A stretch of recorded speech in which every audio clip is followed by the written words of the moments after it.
Welcome to অলিজ রান্নাবাটি। বন্ধুরা, আজকে আমি বানাচ্ছি মুড়ি ঘন্ট। বন্ধুরা, আমার রান্না যদি তোমাদের ভালো লাগে, লাইক, কমেন্ট এবং সাবস্ক্রাইব করতে ভুলো না প্লিজ।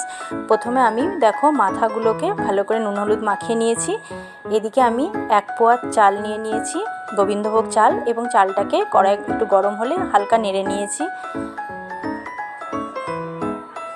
এইভাবে কিছুক্ষণ নাড়িয়ে আমি তুলে নিলাম। এদিকে একটা গুঁড়ো মশলা, যেমন ধনে গুঁড়ো, জিরে গুঁড়ো, হলুদ গুঁড়ো আর শুকনো লঙ্কার গুঁড়ো দিয়ে একটু জল দিয়ে ভিজিয়ে রাখলাম। আর কড়াইয়ে তেল দিয়ে আমি যে মাথাগুলোকে নুন হলুদ মাখিয়েছিলাম সেগুলোকে ভেজে নিলাম।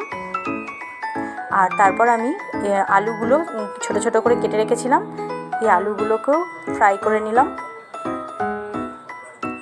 এবার আমি গোটা গরম মশলা, তেজপাতা, শুকনো লঙ্কা আর দারচিনি, এলাচ এগুলো দিয়ে পেঁয়াজ বেটে রেখেছিলাম, পেঁয়াজ বাটা, আদা বাটা দিয়ে একটু নাড়িয়ে, দেখো তেল কমিয়ে দিয়েছিলাম আমি।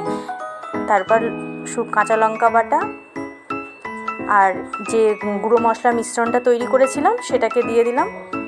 এরপর কিছুটা টমেটো দিয়ে দিলাম। এরপর সামান্য একটু জল দিয়ে এই মশলাটাকে ভালো করে আমি কষিয়ে নিয়েছি বন্ধুরা। তারপর আমি আলুগুলো ছেড়ে দিলাম।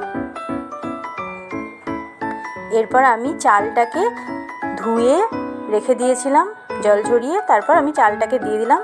এর সঙ্গে পুরো করে ভালো করে মিশিয়ে লবণ দিয়ে দিলাম। আর 1 কাপ চাল নিয়েছিলাম আমি, 2 কাপ এর মাপে জল নিয়ে নিলাম। এবার মাছের মুড়োগুলো ভালো করে ভেঙে, কড়াই আমি কিছুটা ভেঙেছিলাম, তারপর হাত দিয়ে ভালো করে ভেঙে আমি দিয়ে দিলাম। এবার ঢাকনা দিয়ে আমি ফুটতে দিলাম কিছুক্ষণ, মিনিট 7। তারপর দেখো বন্ধুরা, প্রায় মোটামুটি হয়ে এসেছে। আবার একটু নাড়িয়ে আমি ঢাকা দিয়ে দিলাম। এরপর আমি ঢাকা খুলে, প্রায় হয়েই এসেছে, দেখো সেদ্ধ হয়ে গেছে, চাল গোটা গোটা হয়ে আছে। এরপর আমি গরম মশলা আর ঘি দিয়ে আমি রান্নাটাকে শেষ করেছি। বন্ধুরা, দেখো কত সুন্দর হয়েছে। তোমাদের ভালো লাগলে অবশ্যই লাইক, কমেন্ট, শেয়ার করতে ভুলো না প্লিজ। সাবস্ক্রাইব করে দিও। ধন্যবাদ সবাইকে।